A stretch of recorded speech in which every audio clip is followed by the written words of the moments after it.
கூட்டம் நடந்துருக்கு. அதுல பேசின பிரதமர் இந்த ஈரான் அமெரிக்கா போறதுனால நிறைய நாடுகள் வந்து பொருளாதார இழப்பு ஏற்பட்டிருக்கு. இந்தியா வந்து அதுல பொருளாதார இழப்பு ஏற்படலை அப்படின்னு சொல்லியிருக்காரு. நடுவில் நம்ம நிறைய பார்த்தோம், பெட்ரோல் டீசல் விலை உயர்வு பார்த்தோம், அதுக்கான வரி செலுத்தி அதுக்கப்புறமும் கொள்முதல் நிறைய பண்ண முடியல, நிறைய பிரச்சனை இருக்கு. ஆனா பிரதமர் மாதிரி பேசியிருக்காரு. தவறு. உண்மையை மூடி மறைக்கிறார். நமக்கு ஏற்பட்ட பொருளாதார இழப்புகளை ஈடுகட்டுவதற்கு சோவியத் ரஷ்யா ஏராளமான எண்ணெய் வழங்கியிருக்கிறது. இந்தியா நட்பு நாடு, அது நெருக்கடியில் விழுந்துவிடக் என்பதற்காக ரஷ்யா நமக்கு கை கொடுத்திருக்கிறது. இந்த யுத்த சூழலிலும் பல அரபு நாடுகள் நமக்கு கை கொடுக்கிறது. இந்த உண்மைகளை அவர் மூடி மறைக்கிறார். வெனிசுலாவில் கைப்பற்றப்பட்ட அந்த நாட்டின் அதிபரை கைப்பற்றி சிறை வைத்து எண்ணெய் திருட்டில் ஈடுபட்டிருக்கிறது அமெரிக்கா. அதற்கு தலைமை தாங்கி இருக்கிறார் அமெரிக்க அதிபர். அவர் கூட இந்தியாவுடைய நெருக்கடியை தீர்க்க முன்வரவில்லை. அந்த அவ்வாறு திருடப்படுகிற எண்ணெய் நமக்கு தேவையில்லை. நமக்கு நட்பு நாடு ரஷ்யா இருக்கிறது, அது தருகிறது. இந்த நெருக்கடியிலிருந்து அது தீர்த்திருக்கிறது. ஒரு நாள் யுத்தம் என்றாலும் கூட உலகத்தின் எல்லா மூலைகளும் பாதிக்கும். பல லட்சக்கணக்கான இந்தியர்கள் அங்கே பணியிடத்தில் இருக்கிறார்கள். அவர்கள் வாழ்வாதாரம், பணி பாதுகாப்பு, உயிர் பாதுகாப்பு, எதை பற்றிய ஒரு அறிக்கையும் ஒன்றிய அரசு வெளியிடவில்லை, பிரதமர் வெளியிடவில்லை, அயலுறவுத்துறை வெளியிடவில்லை. அங்க இருக்கிற தூதரகங்களுடைய அதிகாரிகள் தூங்கிக் கொண்டிருக்கிறார்கள். ஏதாவது ஒரு அறிக்கை நாடாளுமன்றம் தந்திருக்கிறாங்களா? இல்ல. உண்மைக்கு புறம்பானது. யுத்தத்தால் இந்தியா பாதித்திருக்கிறது, உலக நாடுகள் பாதித்திருக்கிறது. யுத்தத்தால் ஒரு தேசம் பாதிக்கவில்லை என்பது மிக மிக தவறு, பிழை. அதை ஏற்க இயலாது. நாடாளுமன்ற மத்திய வந்து இந்த போராட்டத்தில் ஈடுபட்டிருக்காங்க. இது காலை முதல் வந்து பாத்தீங்கன்னா இந்த எக்ஸ்பிரஸ் ரயில் எல்லாம் வந்து நிறுத்தப்படுவது ஒரு தகவல் வருது. இதனால பொதுமக்களும் ஒரு பாதிப்புக்குள்ளாகிறாங்க. நீங்க எப்படி பாக்குறீங்க? ஏன்னா அந்த கூட்டத்துக்கு அப்புறம் இன்னும் கூட்டம் சேரக்கூடாதுன்றதுக்காக ராணுவம் இருக்கப்பட்டு இல்ல, எல்லா விதமான தடைகளையும் தகர்த்தெறிந்து அந்த போராட்டம் வீறு கொண்டு எழும். அதுதான் கடந்த 20 நாட்களாக போலீஸுடைய ஒத்துழைப்போடு அந்த போராட்டம் நடந்துகிட்டு இருக்குல்ல. போலீஸுடைய எல்லா விதமான தடைகளையும் மீறித்தான் அந்த போராட்டம் என்பது கடந்த 20 நாட்களுக்கு மேலாக அந்த காலவரையற்ற உண்ணாவிரத போராட்டம் என்பது நடைபெற்றது. அவர் சோனம் சுவாங் கைது செய்யப்பட்டதற்கு பிறகும் அந்த போராட்டம் என்பது தொடர்ந்து நடைபெறுகிறது. பல்வேறு மாணவர் அமைப்புகளை சார்ந்த அகில இந்திய தலைவர்கள் தொடர் உண்ணாவிரத போராட்டத்தில் ஈடுபட்டிருக்கிறார்கள். ஆகவே இந்த கடும் அடக்குமுறையை கையாளுவதற்கு பதிலாக, கடும் அடக்குமுறையை நாங்கள் கண்டிக்கிறோம், கடும் அடக்குமுறையை கையாளுவதற்கு பதிலாக இந்த கோரிக்கையில் உள்ள நியாயத்தை உணர்ந்து தர்மேந்திர பிரதான் அவர்களை பதவி நீக்கம் செய்வதுதான் இந்த போராட்டத்தை முடிவுக்கு கொண்டு வருவதற்கான ஒரே வழி. அதை பிரதமர் அவர்கள் செய்ய வேண்டும் என்பதுதான் எங்களுடைய கோரிக்கை. அவர் இன்னொரு கேட்டார், உள்ளூரில் சொந்த நாட்டு மக்கள் கோரிக்கைகளுக்காக போராடுகிற போது ராணுவத்தை பயன்படுத்தக்கூடாது என்பது சட்டம். நீங்க எதை சொல்லுவீங்க? பழனி கோவில் விவகாரம் இதுவாயிருக்கு சார். அதுல பாத்தீங்கன்னா அவங்க கிடையப்பட்ட வாய்ப்பு கிடைச்சிருக்கு. அந்த பத்திரத்துல வந்து தனியார் நிறுவனத்துக்கான சொத்துன்னு சொல்லிட்டு அந்த 100 கோடி ரூபாய் ப்ராப்பர்ட்டி பதிவு பண்ணியிருக்காங்க. காசோலை கொடுத்துருக்காங்க, 4 காசோலை கொடுத்துருக்காங்க, 2 கோடி மதிப்பில் கொடுத்துருக்காங்க. இதுக்கு முன்னாடி வந்து அதுக்கு நிறைய சர்ச்சைகள் போயிட்டு இருக்கு, விசாரணையும் போயிட்டு இருக்கு சார். இப்போ இது ஊழல் சொல்லாம இது தவறுன்ற முறையில தமிழக அரசு போயிட்டு இருக்காங்க. இந்த பழனி கோயிலுக்கு சொந்தமான நிலத்தை ஒரு மிகப்பெரிய மோசடி என்பது நடைபெற்றிருக்கிறது. பத்திரப்பதிவு மோசடி. மேலிருந்து கீழ் பலரும் அதிகாரிகள் இதில் சம்பந்தப்பட்டிருக்கிறார்கள். இதுவரைக்கும் வந்திருக்கிற விவரங்களே பத்திரப்பதிவுத்துறை, செல்வாக்கு மிக்க பிரமுகர்கள் எல்லோரும் சேர்ந்துதான் இந்த மோசடியிலே சம்பந்தப்பட்டிருக்கிறார்கள் என்ற முறையில் தான் செய்திகள்லாம் வெளிவந்திருக்கிறது. ஆகவே இந்த பத்திரப்பதிவு மோசடியில் ஈடுபட்டவர்கள் யாராக இருந்தாலும், அவர் எவ்வளவு பெரிய முக்கியமான பிரமுகர்களாக இருந்தாலும் அவர்கள் அனைவரும் கைது செய்யப்பட வேண்டும். சட்டத்தின் முன்னால் நிறுத்தப்பட்டு அவர்கள் தண்டிக்கப்பட வேண்டும். அந்த வழக்கு நீதிமன்றத்தை உட்பட ஏமாத்திருக்காங்க.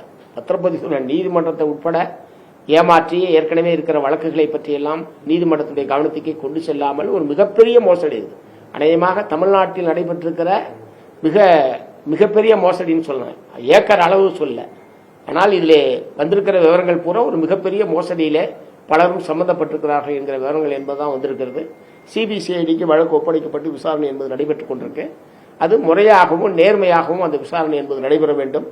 மோசடியில் சம்பந்தப்பட்டவர்கள் யாராக இருந்தாலும் அவர்கள் அனைவரும் கைது செய்யப்பட வேண்டும், தண்டனை பெற்றுத்தர வேண்டும். சார், இது எல்லாம் தவறு, மோசடி அப்படின்ற மாதிரி வார்த்தைகள் பயன்படுத்துறாங்க. கடந்த ஆட்சியில் இது போல வரும்போது ஊழல் அப்படின்ற மாதிரி ஒரு வார்த்தை இது ஊழலா இல்ல மோசடி தவறா அப்படின்ற மாதிரி நீங்க சொல்றீங்க? இல்ல இது இந்த ஆட்சி வந்த உடனே நடைபெற்றது. இந்த அரசுக்கு நேரடியாக அதில் சம்பந்தம் இருக்கு, ஆட்சி அமைச்சர்கள் அதில் சம்பந்தப்பட்டிருக்கிறார்கள் என்பதில் எங்களுக்கு உடன்பாடு இல்லை. அந்த மாதிரியான எந்த விவரங்களும் வரல. மாறாக பத்திரப்பதிவுத்துறை அதிகாரிகள் நீதிமன்றத்தை ஏமாற்றி பத்திரப்பதிவுத்துறை தங்களுக்கு வேண்டிய அதிகாரிகளை கொண்டு வந்து வைத்து ஒரு நாளைக்கு ஒரு அதிகாரியை கொண்டு வந்து வச்சு பத்திரப்பதிவு பண்றாங்க.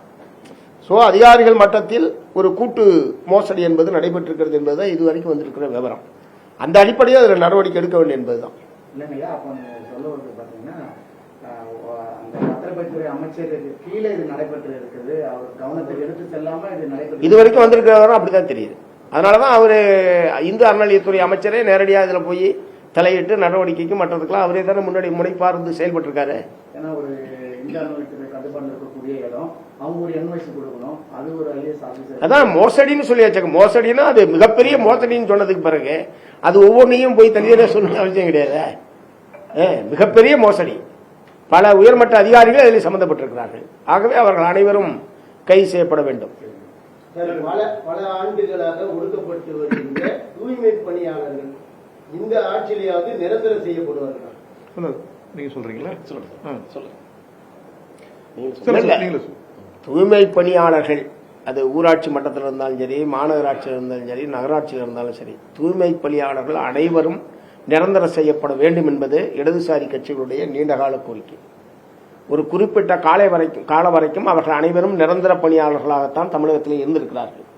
தாராளமயமாக்கல் கொள்கை நடைமுறைக்கு வந்ததற்கு பிறகுதான் ஒப்பந்தம், வெளிமுகமை என்கிற முறையில் எல்லாம் ஒரு கடுமையான உழைப்பு சுரண்டலுக்கு தூய்மை பணியாளர்கள் உள்ளாக்கப்பட்டிருக்கிறார்கள், ஊதிய வெட்டுக்கு உள்ளாக்கப்பட்டிருக்கிறார்கள். ஆகவே அதுக்கு ஒரு நிரந்தரமான தீர்வு ஏற்படுத்தப்பட வேண்டும். ஆகவே அனைத்து பணியாளர்களையும், தூய்மை பணியாளர்கள் அனைவரையும் நிரந்தரமாக்க வேண்டும் என்பது எங்களுடைய கோரிக்கை.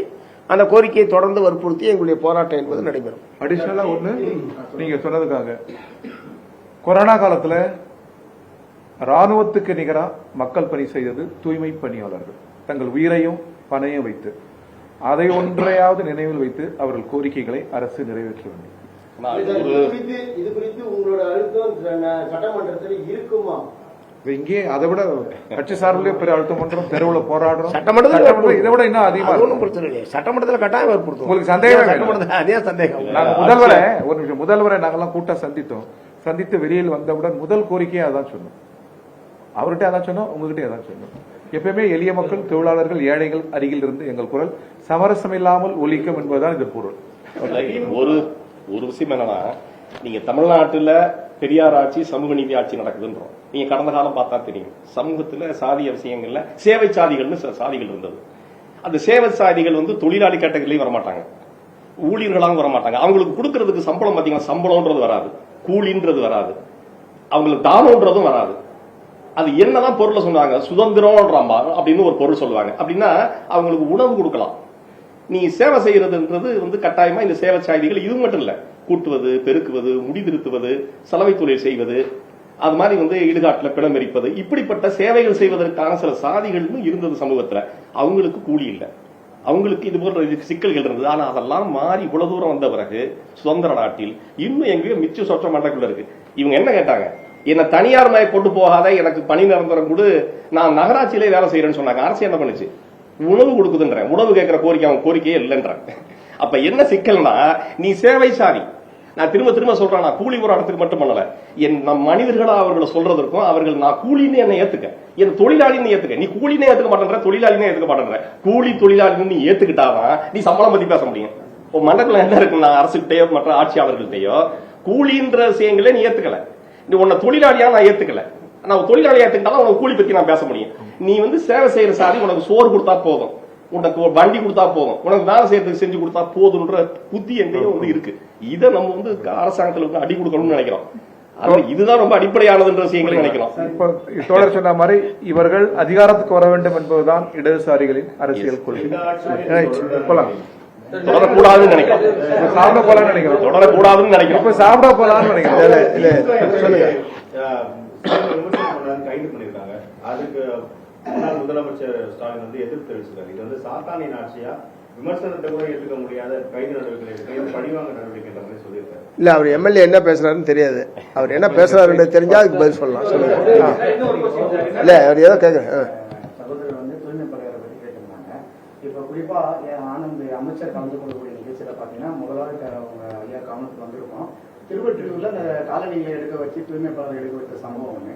அது மட்டும் இல்லாம அதே மதுரை வாயில வந்து கட்சி நிர்வாகிகள் சாப்பிடக்கூடிய அந்த இலைகளை எடுக்க வச்ச சம்பவம் இருக்கு. இது போன்ற தூய்மை பணியாளர்கள் அந்த அமைச்சர் கலந்து கொள்ளக்கூடிய நிகழ்ச்சியில் இது போன்ற ஒரு சம்பவம் நடந்திருக்கு. எப்படி பாத்தீங்க? காந்தி தனது மாநாட்டில் அவரே தூய்மை பணி செய்தார். அது நமக்கு பெரிய வழிகாட்டுதல். அதுபோல அந்தந்த மாநாடுகளை நாங்களாம் தூய்மை பணி பண்றோம். இது வந்து சில இடங்களில் புதுசா இருக்குது. கம்யூனிஸ்டுகள் அந்த கியூ நிக்கிறது, தட்டை கழுவுறது, சிதறிதை எடுத்து போறது ரொம்ப காலமா நீடிக்கிறது. எனவே ஒவ்வொரு கட்சியும் காந்தி முன்வைத்த அந்த தூய்மையை, அந்த தூய்மை பணியை செய்வது என்பது நல்லதுன்னு நினைக்கிறோம். தமிழ்நாடுடைய முன்னாள் காங்கிரஸ்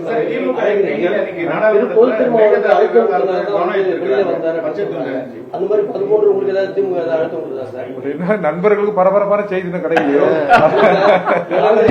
முன்னாள் தலைவர் அழகிரி சொல்லி இன்னைக்கு மேகதாது திமுக எம்பிகள் நாடாளுமன்றத்தில் பச்சை துணி கவனம் ஈர்த்திருக்கிறாங்க. இந்த நீர் திறப்பு மேகதாது இந்த பிரச்சனைகளுக்கு நல்லது. மேகதாது நமது உரிமை, அது விட்டுக் கொடுக்கிற பேச்சுக்கே இடமில்லை. ஓகேவா? முதல்வர் விஜய் மீது கூட்டத்தில் இருக்கிற கட்சிகளே வந்து விஷ ஏவுகணையில தாக்குதுன்னு சொல்லிட்டு வைகோ குற்றச்சாட்டு முன்வைச்சாரு. அதுக்கு பதிலளிச்ச அமைச்சர் வன்னியரசு என்ன சொல்றாருன்னா, 4 லட்சம் வந்து போன திமுக ஆட்சியில் ஆர்ப்பாட்டம் நிறைய ஆட்சிக்கு எல்லாம் பண்ணோம், வைகோ அது கூட பண்ணல, அவர் இது மாதிரி பேசக்கூடாதுன்னு சொல்லிட்டு இந்த மாதிரி ஒரு கிளாஷ் போயிட்டு இருக்கு. தமிழ்நாட்டின் மூத்த தலைவர், நாடாளுமன்ற நாவலர், அவர் மீது எங்களுக்கு மதிப்பு உண்டு. வணக்கம், போலாங்களா? ஓகே.